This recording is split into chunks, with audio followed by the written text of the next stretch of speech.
તો તાપી જિલ્લા અને ઉપરવાસમાં વરસાદના કારણે નદીઓ બે કાંઠે વહેવા લાગી છે, જેને લઈને કેટલાક લો લેવલ પુલ પણ પાણીમાં ગરકાવ થઈ ગયા છે। સોનગઢ તાલુકાના શ્રાવણિયાથી આમથવા તરફ જતો જે માર્ગ છે તે બંધ થયો છે। સોનગઢ તાલુકાના કાંટી, કાલઘર, આમથવા સહિતના ગામના લોકોને ભારે હાલાકીનો સામનો કરવો પડી રહ્યો છે। સ્થાનિકોની માંગ છે કે લો લેવલ પુલ ઊંચો કરવામાં આવે, જેથી દર વર્ષે જે ચોમાસામાં સ્થિતિ થાય છે અને રસ્તો બંધ થઈ જાય છે તેવી જે હાલાકી સ્થાનિકોને ભોગવવાનો વારો આવે છે તેનાથી છુટકારો મળે। તો તાપીના ઉપરવાસમાં વરસાદથી ઉકાઈ ડેમમાં નવા નીરની આવક થઈ છે।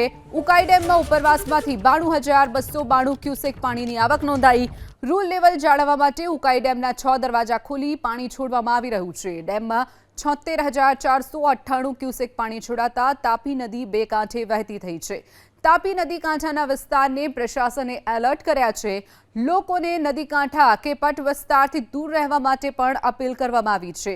ઉકાઈ ડેમની જળ સપાટી અત્યારે 335.81 ફૂટ પર પહોંચી છે। સતત જે વરસાદ થઈ રહ્યો છે અને બીજી તરફ ઉપરવાસમાંથી જે પાણી છોડવામાં આવી રહ્યું છે, જેને લઈ ઉકાઈ ડેમની સપાટી સતત વધી રહી છે।